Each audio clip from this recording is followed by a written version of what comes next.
Hello and welcome back to The Sponge. I'm Mike Shaw. And I'm Jordan Whitrock. Now, before we start today's episode, let's hear a quick word from our sponsor.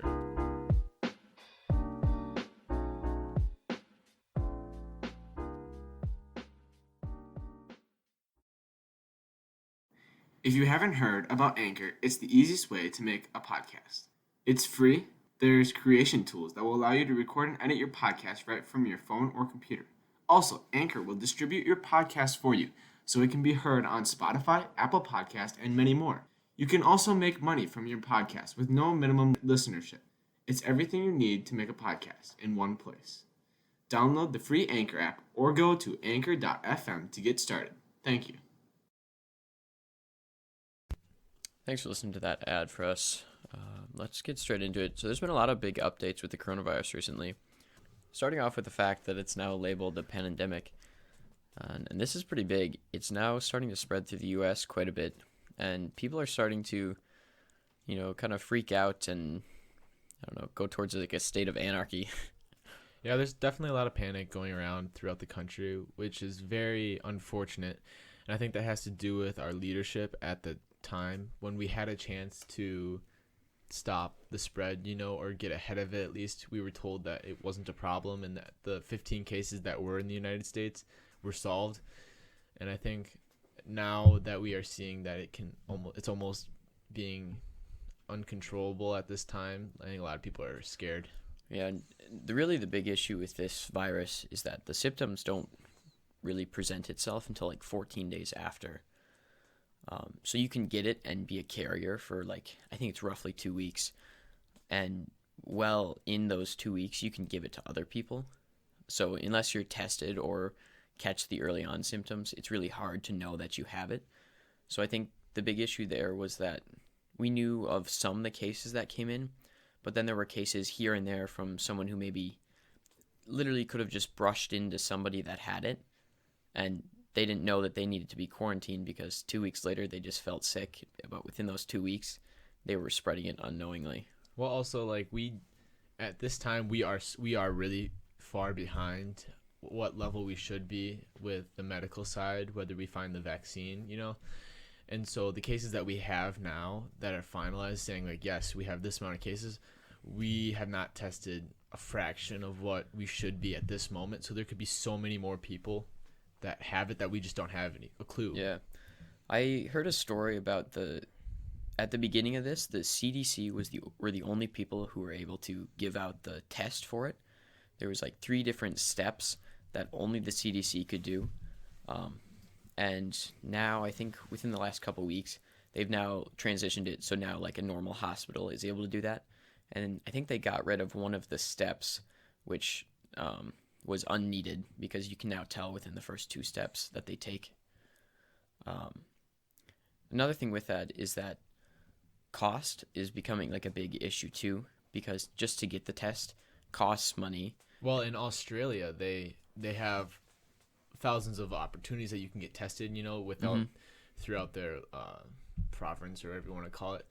But and so that's all free. So you can just walk in and say, hey, I need to get tested. I think I have these symptoms, which is I think is fever, tiredness. Yep, drowsiness. I think early on you can sense it in your nose and your throat.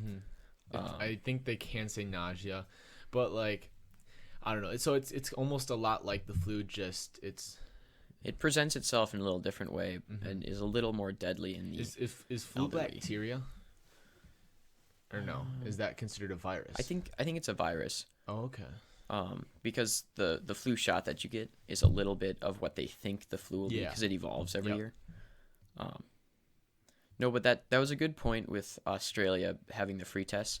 I'm pretty sure in the U.S. those are not free to get. Well, they're turning away people that believe they have it, because in order to get tested in America, you have to show that you pretty much have it. So they're not getting ahead, stopping people that could have it or have the very few symptoms. Because within those first 2 weeks, those symptoms don't present themselves in a super strong way, and they can be misinterpreted as a common cold. I know, or the flu. Local hospitals and stuff like that, they have tests that are not necessarily for the coronavirus, but it can test to see if you have something else.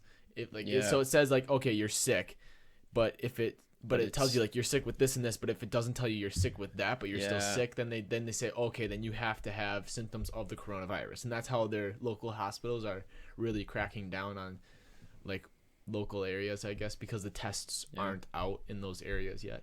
Yeah. And another big thing was a lot of the colleges in the Midwest are starting to extend their spring breaks roughly a week and then move to online classes for a little while. One example is UW-Madison is taking their spring break, which will be this next week, and they have then they are transitioning to online classes until April 17th, when they'll do like another update to see if people can come back to campus. But I think it's really unfortunate though that this pandemic now is really hitting now because college students have spring break. Yep. And with all this disease going on, flights are very cheap and college students aren't very rich. So if they're going to have an opportunity to take a plane to go somewhere, they're going to go, which means when they come back, there's a really good chance that they might have something from a section that's rated level 3 threat in 2. Yeah. I know the chancellor of UW-Madison recommended students to not travel through spring break, but I feel like people have a limited look on this. I don't know if they fully understand it. Well, because like we're being told that like people at the age of I like think it's 50 plus, right? like 10 to like 30 are the chances of you like you'll still get the virus, but you'll be able to get rid of it in that sense with like no problems. Like you might have to be bed rest for like a week or so. Yep. So they're not seeing it as, oh, okay, for me it's like, oh, I'm gonna be fine, so I can go or whatever. But when they come back, that's when they affect, like you were gonna say. The main problem is like 70 and 80-year-olds, but as soon as you hit 50, you start increasing. That's true. At how much that Also, will affect you. that goes for people with compromised immune systems, so like diabetics, because they have an autoimmune like disorder. Their immune system is compromised, which allows them to get viruses easier, and to fight them off is a little harder. And because this is a respiratory thing, asthmatics are also getting affected.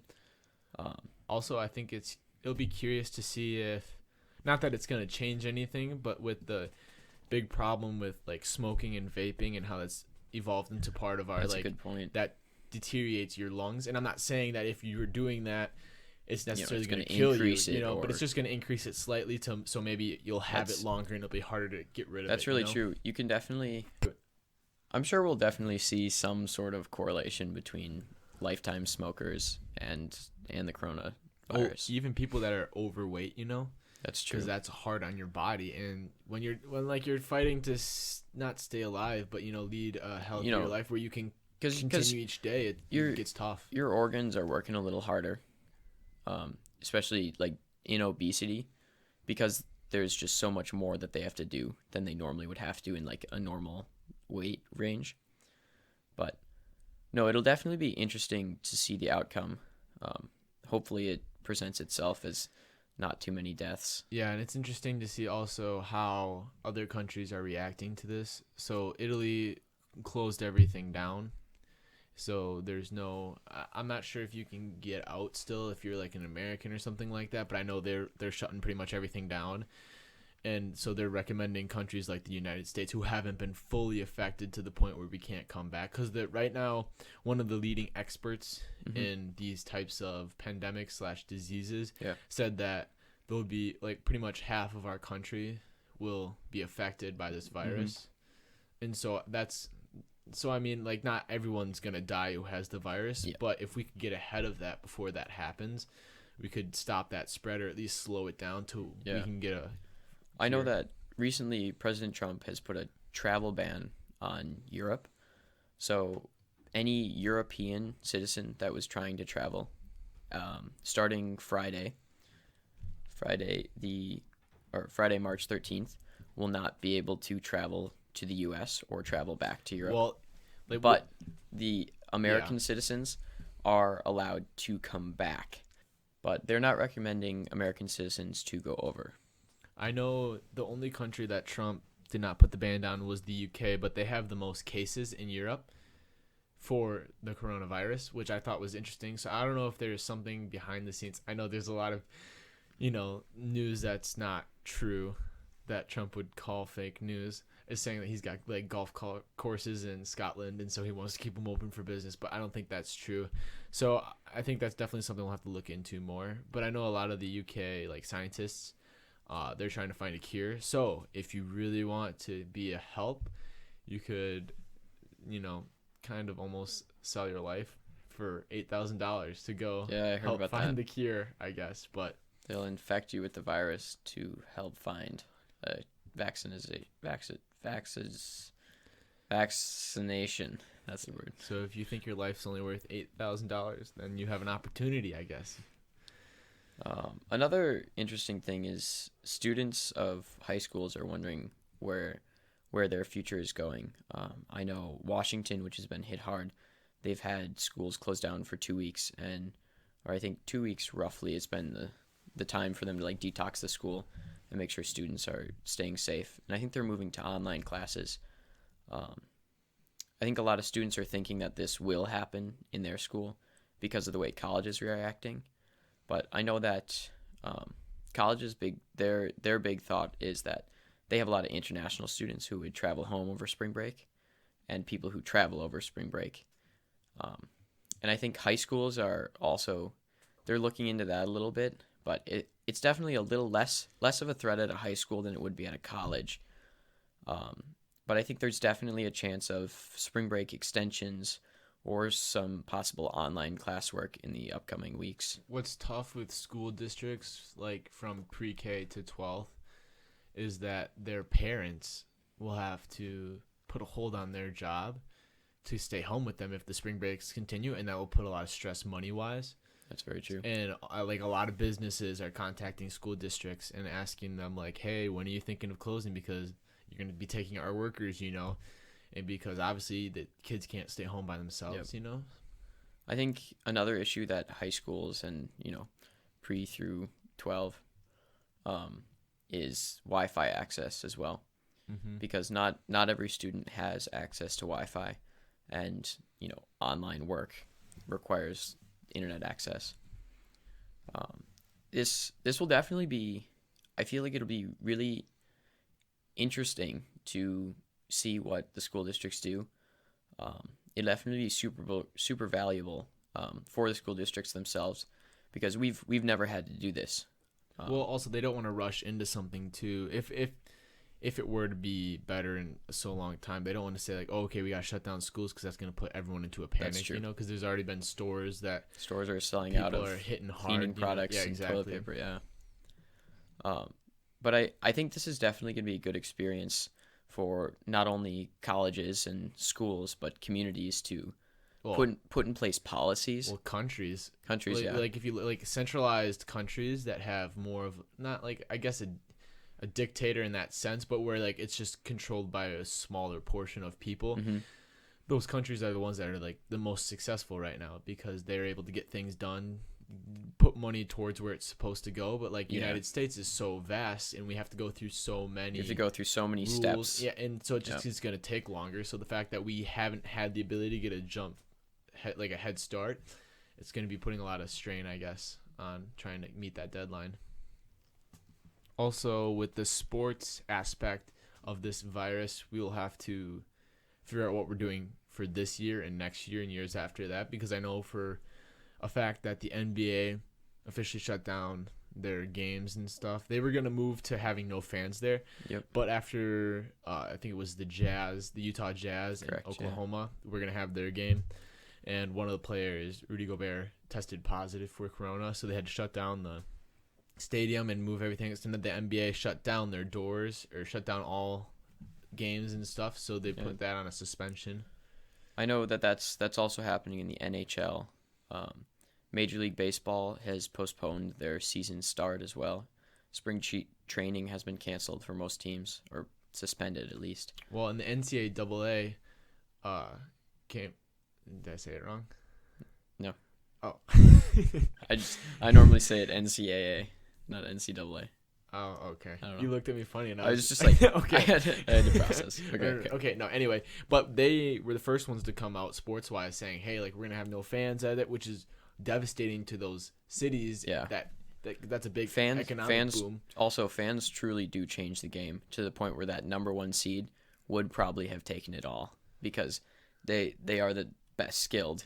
But then after the NBA came out saying, "Hey, we're not going to do that," they decided that they're no longer having the NCAA, which kind of sucks for those college students because, like, for some people, that's what makes them that tournament is what makes them noticed by the NBA or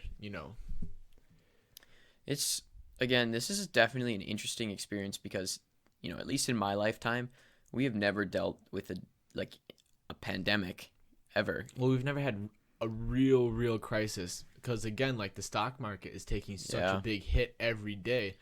I know that there have been policies put in place after the Great Depression that are now going into act now to make sure we don't go there. But the drops that we've had are, what was it, bigger or like faster than the Great Depression drops were, which is really scary to think about because that was not a great time. Well, didn't we already pass the recession of 2008? Correct. That was a big one too. That's hard. Again, going back to what we said earlier, I think it's tough because our leader, in the sense, told us that it was going to be fine and that we should put money back into the stock market. And when people did that, it just crashed even more. So it's like that small boost was good for that day, but then we lost all that money that was put into it because we're up to like, is it $1 trillion or a couple $1 trillion have now been lost in the stock market? And it's definitely starting to scare people off, which puts them into selling, which is what's going to cause another recession.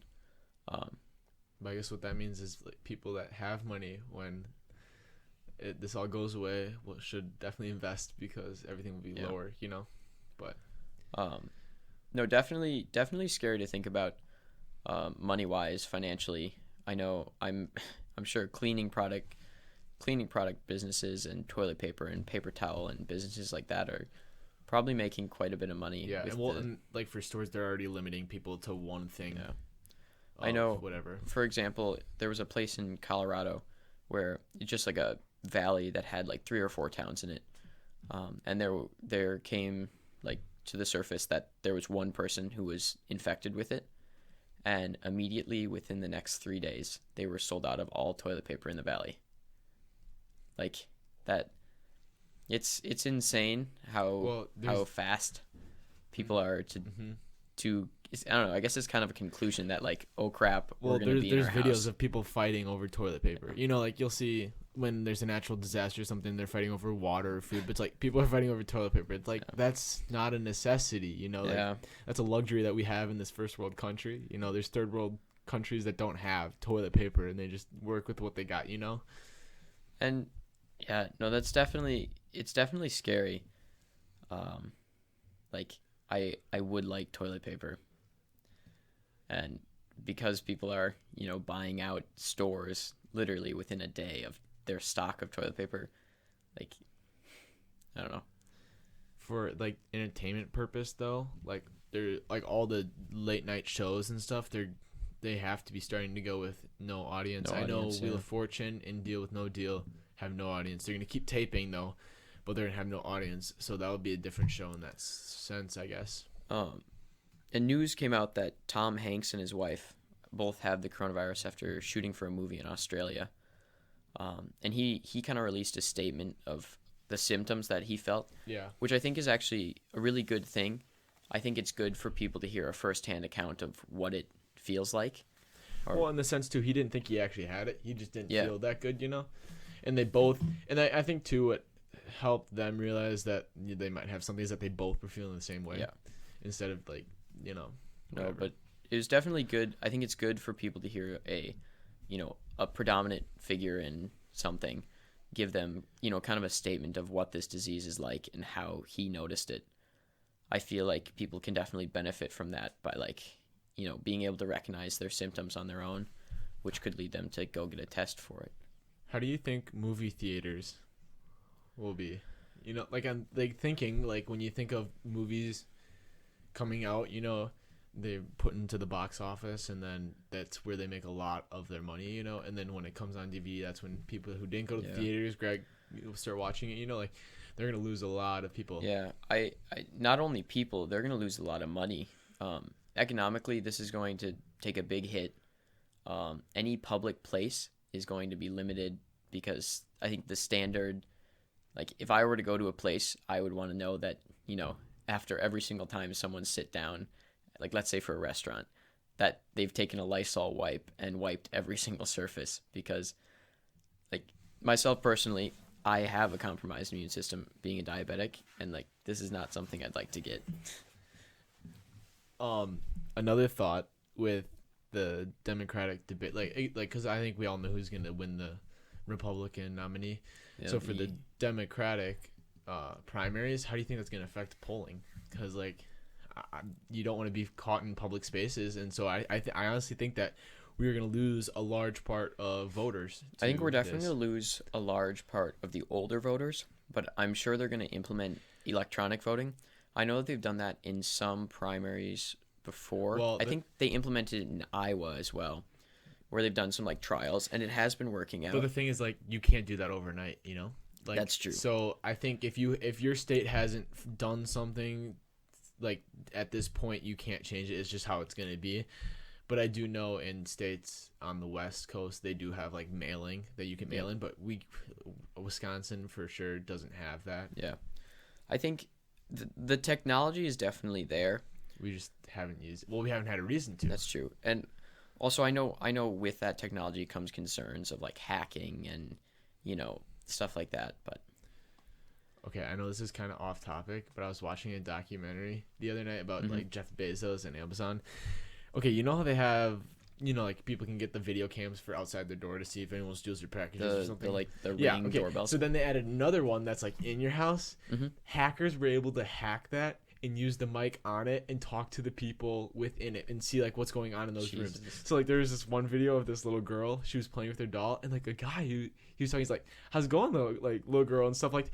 I'm like, "Oh," and she like screams and she's like, "What's going on?" Like she's so confused. Yeah, and then she's like, "Mommy!" that's so scary. And she runs. It's and like it's like the people who "Oh." cover up like the cameras on their laptops and stuff. Yeah, like it's literally like they have a camera inside your house. Oh, anyway, that really got me. No, that's kind of scary. That's messed up.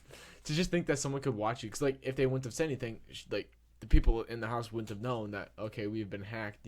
That's true. No, that's definitely a scary thought. The fact that people do that is scary. Like I don't know the motivation that people get to do that. Well, like the big takeaway too from that was just the fact that like Amazon's becoming such a powerhouse and everything. It's not like They are. And like that's just part of how that business is going, and because they are doing so many good things in the sense of creating jobs and stuff, like, and they're doing things for the government, it's going to be hard for the government to say, oh yeah, we're going to have to break Amazon up because they're just monopolizing especially everything. because Jeff Bezos is the most valuable man in the world. Like, Well, even that didn't, like, if you think back to like after the Civil War with Rockefeller and Vanderbilt, like all those JP Morgan, they were so rich, but then at one point they're like, okay, you're monopolizing over these certain things, like we're gonna have to break you up, even if they helped bring us out of like the Great Depression and stuff like that.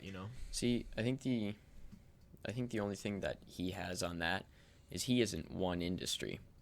Yeah, exactly. He's every industry's outlet to selling. Exactly. So it's not like he's the one selling it, it's people are using him to sell it. But just like the fact that like, yeah, they're selling it, but like they control everything on that website. So like if like an example is one person who's trying to sell a product and Amazon's like, okay, you need to give us like 3% more of your profit, and he's like, well, no, we agreed to this, and they're like, fine, okay, whatever. And when he went on Amazon's website, if he was selling it for like say it was like a Matchbox car, and he was selling it for $2, they would have links below saying like, oh, a Matchbox here for $1. That's the same exact thing. So Amazon was undercutting that person, so they would have to put the 3% to allow. Walmart does the exact same thing. They're such a big force that they've driven companies like into bankruptcy and failure because they demand that they get this amount of product at this price, which is like absurd, but they have the power to do that because that company is not going to be able to sell their product. And the thing too is that like then the small like, so like especially with books and stuff, like because that's where Amazon started with the books, like people were like, well, screw you, I'm not going to give you more money, I'm just going to go to another seller. But what they later found out was that even if they went to every other seller or distributor, the money would not, like, they were only selling it to 10% of the people versus if they were with Amazon. So they were making less money with the other people, even if they were using every other person, than if they were just with Amazon and gave them more money. So it's crazy. Also, there was another documentary that I watched about like the increase in AI use, like robots and stuff, and how they are creating robots that are slowly developing how to, and it's like a baby. Like they were like, so for example, they were playing this game and they just told the robot win the game. And so, like, after, like, round 100, they finally realized, oh, I have to do this. Do this to win. And then, like, by 300, they're like, oh, if I keep doing this, I'm going to get better. How are they implementing these? I have no clue. I was so confused. But then it's, like, that whole thing again with, like, China and the United States are going to be competing. Well, China was so far behind after their big communism movement, you know, with Mao. But they're slowly coming back. And so, like, they were behind by so many years, like 2 years ago. But, like, they've already come back. So, like, they're pretty much equal to the United States. And they say in, like, 10 or 20 years, they're going to pass us. Yeah. I definitely believe that their population density and population in general is a lot bigger than ours, which just means that they have more people for innovation. Like, when there becomes a problem, you solve it as long as the Chinese government allows you to solve it. Yeah. In there. Well, also, the Chinese government helps, too. Because they know they know that if they get important. If they get to like this point first, they have like the number one economic power. But yeah, so it's really interesting because there's like when China starts building new roads and stuff like that, they're incorporating other companies. No, they're incorporating what the companies are doing with like trucks and stuff into that road. So like if a truck, so like they're, for example, they're making trucks now that drive by themselves, so you won't need a trucker anymore, right? But instead of just like having the truck, the roads will have sensors on the side. So they're designing the roads to promote the usage of these new technologies. Exactly. So they're increasing the use of it. Interesting. And so, like, unlike America, it's a lot of private people that are trying to get these things moving. So going back to that point with you know how with the coronavirus, they like governments where the power is in small, like a small group of people, how they're being a lot more effective. In China, they're definitely at a benefit there because if the government knows that they need more economic power and more innovation, more technology, better technology, they can literally make the decisions themselves and say, no, you're doing it this way. They don't have to like pass a vote through something just to build a road with sensors to make it easier for corporations. No, so I found that was very interesting in how China is totally becoming a superpower now in the AI world.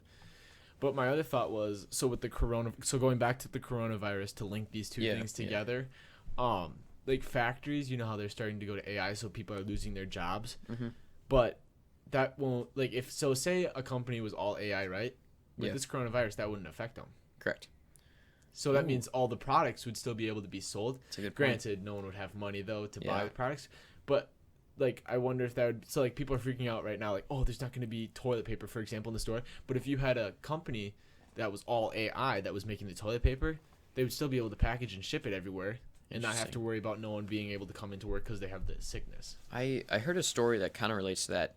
It was about completely AI farms. So they're built in a city, in a warehouse, under grow lights and water and a machine.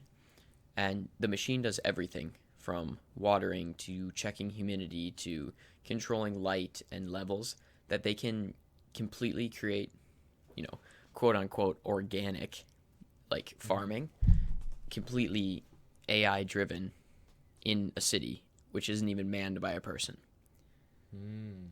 I think that's key. Because food is always a necessity. Yep. And when you don't need people for it, I think that's where our society's going.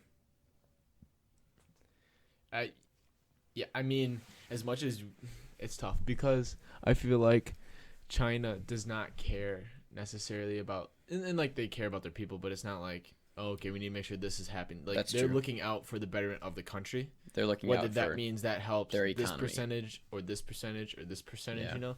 So they're not worried about, oh, okay, these people don't have work That's in true. that sense, you know? So, like, whereas America is like, oh, we need to make sure we have so many We need jobs. to create jobs, give Exactly. people jobs, keep the unemployment rate down. Mm-hmm. Yeah, it's definitely interesting to think about. I think it's really hard to predict where we're going. I know that AI is totally going to be implemented within Well, without a doubt, yeah.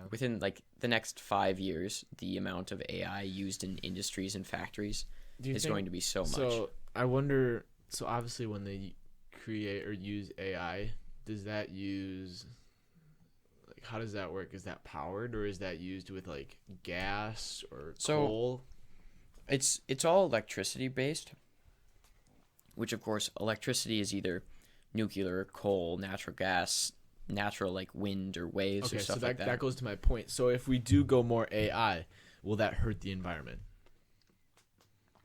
Because we'll be needing more natural resources. That's a good point. I think Because a like lo- the whole thing is like global warming's true, Yeah. and that's not gonna stop. But if we go to more AI, will that cause more? I think though it may cause more at the start, I think it'll benefit in the end because we truly are moving towards cleaner energy sources like nuclear power and natural sources like wind and solar, which are a lot cleaner than like burning coal. So I think overall it will benefit the environment. Actually, speaking of environment, during like the first outbreak of the coronavirus in China, when they had to shut down all the factories, I remember reading that like their air quality significantly got better because all these factories that were creating this smog Well, yeah, that goes along with that CO2 was gone. But decrease. But yeah, yeah, that's an interesting thought. I think it would definitely lead to a higher energy use. But realistically, they could run 24/7. So economically, they'd be making a lot. Environmentally, they'd be using a lot. well, I guess pick your better poison kind of Yeah. deal. Which, industry is very materialistic and money driven. But it'll definitely be interesting to see where that goes in the future. All right, so a little different this episode. Instead of on this day in history, because we talked about the coronavirus so much, we decided that we'd give out some tips and tricks to try to avoid the coronavirus. So the first one is to sanitize things that you touch, especially your workstation or like at school, like a desk. Those have a high probability of carrying bacteria. Lysol wipes will do the trick for that. Another thing that you will want to do is limit handshakes. Skin-to-skin contact is a big way that germs and bacteria are transferred. I know a lot of countries and just people in general are not going to the elbow shake where you just hit your elbows, which is also a sign that like you're recognizing you would handshake in that moment. But also another thing you want to do is to if there's no soap. So if you have soap and wash your hands with soap, that's gonna help better. But if you don't have that, then just sanitize it with.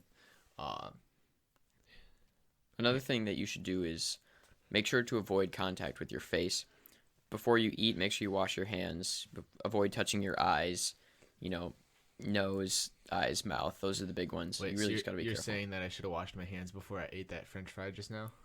Yes. Frick. All right. All right.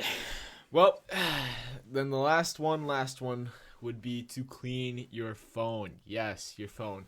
So because obviously you touch your phone with your hands all the time, so you don't tend to clean your hands, just touch your phone in that sense. It's going to be very dirty. So to keep up, make sure you clean your phone. Which also brings me in. So again, cover your mouth when you cough and sneeze with your elbow, because your sneeze can reach up to 25 feet. Wow. And the coronavirus has the ability that, so say you sneeze, it has the ability to stay in the air for 10 minutes. So if people walk through that coronavirus, also the coronavirus has adapted in the sense that on like cardboard, for an example, it's able to stay on that for a day And then Interesting. hard surfaces like your phone's glass, it'll be able to stay there for 3 days. So again, just make sure you're constantly cleaning and staying clean. Yeah. All right. Well, So if you made it this far in the video, we don't want you to leave in the sense hopeless or just that there's so much going on and there's so much that could be happening wrong. So we want to leave you with a joke on a high note. So the joke that I was going to leave you with today is that we hope that the coronavirus ends before the fall, because that means the ticks will be out. And if you get bit by a tick, then that means you'll have corona and Lyme. So yeah, there you go. alrighty. Well, thanks for listening to this episode of The Sponge. We're on Twitter and YouTube at The Sponge, one word, capital T, capital S. Thanks for coming. We'll see you next time.